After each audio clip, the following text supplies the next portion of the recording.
and welcome back to episode 2 of Don't Fib Podcast. I am Joey, And I'm Ryan. and episode 1 recap. How do you think that went? I think it went pretty good. We got over 300 views on YouTube. I don't know what we're at right now. I haven't checked in a couple days.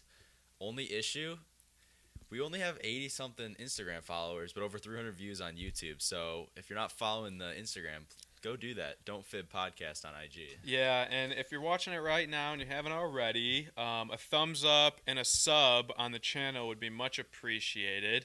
But yeah, the feedback we've been receiving has been great. A lot of people hitting us up. We've been feeling the love for sure, which leads me to this. I think we have some shout outs to give. We do. We have some more shout-outs here. Week 2, there's quite a few more names on this list, but shout out to these people for promoting our podcast. Got Matt Bresky, Jake Lyon, Emily Kerwin, Ralph De La Paz, Taylor Wentz, Gianna Narduli, Colin Bear, Rachel Schiltz, Kylie Jenkins, Kelly Campana, Max Rydell, Tristan Meekins, Cade Rott, Christian Castle, Anna Sang, and last but not least, my personal favorite De La Paz brother, Gabe De La Paz. Yeah, nothing but warm and cozy wishes to those people. We appreciate the support. But we also have one more shout out to give. Shout out to our great camera girl. A lot of people don't know this about Don't Fit Podcast, but we do have a camera girl. She does great work behind the scenes. She starts the camera. She stops the camera. She holds up the camera somehow the entire episode with no shaking whatsoever. Very steady hand. Yeah, and she doesn't get enough credit. So shout out to her. You think we can get a face reveal? No. Face reveal? No face. Okay, maybe episode 3 we'll have a face reveal, but that is to be determined. But yeah, shout out to our camera girl. Yeah, shout out to the camera girl. Only issue I have, though, today, she's not doing a good job of showing off the new ink on Joey's forearm over Yeah, there. To all of our loyal viewers, I did finally get inked up. It was an experience. Pain rate a little bit high, but I know you got inked up a little bit. I did. A few weeks ago, I got one on my chest, so I'm not going to pull an Efron here and show you guys my chest on the podcast, but A lot of people are disappointed with that. I bet. I bet Yeah, they are. so be honest, though. How nervous were you going into this thing? I was pretty nervous. I had no idea what to expect. Mine was relatively small compared to that, Mhm. so, but still, because you don't know the pain. You Yeah. don't know. People tell you it hurts. People Yeah. tell you it doesn't Yeah. hurt. Yeah, and there's so many things, especially when you make a commitment to this. It's not until, I guess, really afterwards, and then you kind of like look at it, you realize like it's forever, man. You're gonna have this thing on you for the rest of your life, and so true. you sign a contract to your ink, and you hope it works out in your favor. Which leads me to this. It was kind of funny. Like the next day afterwards, I was scrolling through the gram and I saw a post, and it was like, tattoos are so attractive, and I was Yeah. like, dude, I have a tattoo. And so the caption was like, do you agree? And so, what do you, of course, everyone's going to look at the comments. Yeah. And I was shocked because every single comment was like, no, those things are disgusting. They're That's not rough. attractive. That's rough. And I was like, oh, that leads me to think like, for a lot of people, especially if you have it in an exposed area, like the image that people have of you will change now that you have some color on your skin. That's true. And do people say like, I don't know, below the or above the elbow for like professional things? That's well below the elbow. Yeah, I so guess I'll just have to wear sleeves for no short sleeves the rest of your life if you start to not like that thing. never. Yeah, the Ever rest of my again. life, I'm never gonna be able to. Can't retire somewhere warm now. Yeah. So that's. I mean, yeah, it's interesting though. I wouldn't take it back. Now that I got one, I might as well just finish the whole thing off and go for the entire arm. But yeah, first little insight. You guys are growing with us. Episode 1, neither of us were tatted. Episode 2, we're both tatted. So just shout out to you guys for sticking with us through everything. And so shifting gears here, man. And I don't know if it's just me. I don't know. Again, that's why I'm glad I have a podcast, because I'm indirectly talking to a bunch of people.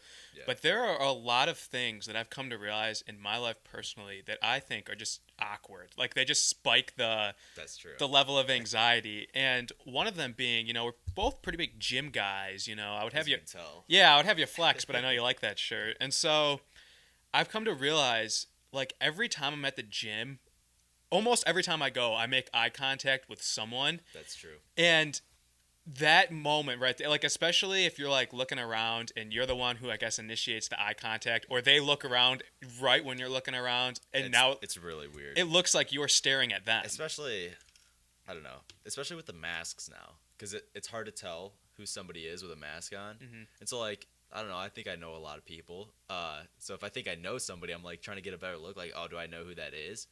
Turns out I don't know who that is. And now you're the the person creep. looks at me, and I've just been looking at this person, like trying to figure out who they are for the past minute. Yeah, and so yeah, and like I said, and at first I was like, all right, I'm probably just overthinking it. Like if someone looks over and I just happen to be looking at them, like it's no big deal. Though they're probably mature about it. But I thought when it's the other way around and I look around and I see someone looking at me, I'm like, all right, they're definitely checking me out at least a little bit. Like I caught them, and so caught them in the act. Boost. Yeah, for sure. Unless Especially you're doing like a stupid exercise where you look.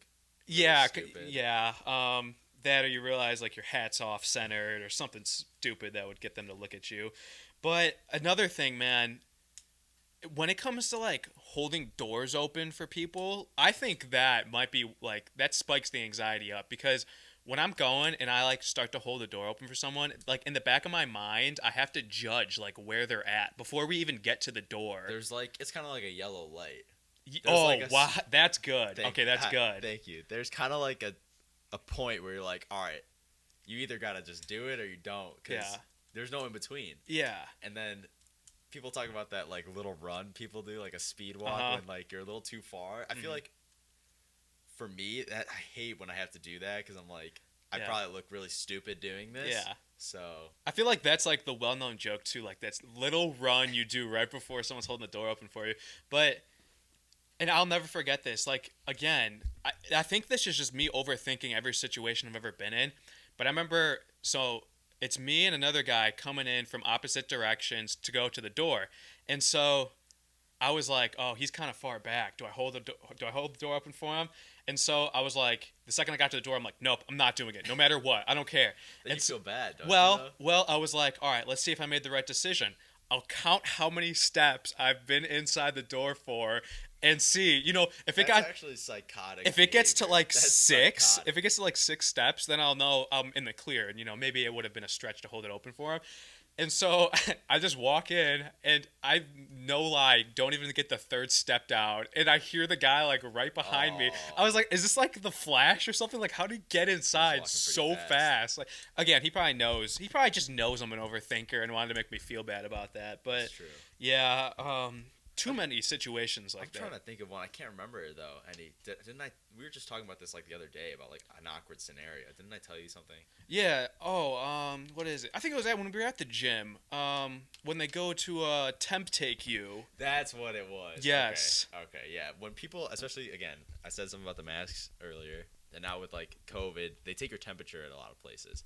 I think that's probably a top 5 like most awkward thing, because especially when that's what all of them are, is like they put it up to your head, because I don't know if it's me overthinking it, but I don't know where to look. Yeah. I've tried looking everywhere. I look at them in the eye. I think that's really weird, because they're not looking at me, and then I'm just staring at them in their eyes. Mm-hmm. I tried looking at the thing one time, and I just knew I didn't look right, because I was like cross-eyed looking at this thing like right above my eyes. Now I just look around. I look at the ground. Yeah. Well, my biggest fear, it's actually happened to me, is being above the temperature. Oh wow. Okay. And I wasn't sick. I don't know. I just walked up to the temperature thing. It starts it was like this fancy one too. It starts blinking, flashing red. It's like, jeez. Okay. And then like the dude was like, "Why don't you just step over there and cool down for a little bit?" I was like, "All right."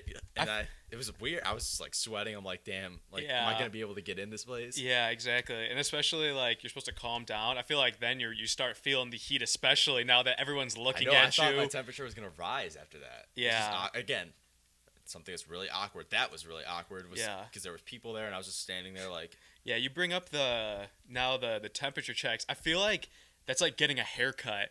Like where do you look when you're getting a haircut? Like I feel like it's just anywhere but at the person cutting your hair, and you get in some odd like scenarios in terms of their hands. You gotta or, go to a place with the TVs. Oh, see, like they'll have like curling on. Yeah, and like I don't know where else to look. Yeah, and then of course too, they're like, "Does this look good afterwards?" You're like, "Yeah." Yeah. nine out of 10 times you're like, oh my god. I was gonna say, have you ever like genuinely looked at yourself in the mirror and be like, "Oh, that's exactly what I came in for after a haircut"? I hate getting haircuts. I try and like time my haircuts out so that like I don't see people. If I know like I'm gonna be like at my house for 3 days, which isn't enough for the Yeah. haircut, but still like that initial haircut. And now I'm glad I wear hats a lot. So like before I didn't wear hats till like this summer at all, but now it's a good like just throw it on. Yeah. And it doesn't affect anything. Yeah, it's brutal. And so I think we're nearing the end of the episode now. It's a lot shorter than our last one, but it's more to get us to episode 3, which we're both really excited about because, again, we're very thankful for everyone who's helped support us to get to where we're at now. And we want to get back to the viewers, right? So we understand how many people have been loyal to us. And so one of the biggest takeaways from our episode 1 in terms of feedback is that people really, really enjoyed the lightning round. They thought that really tied the show together.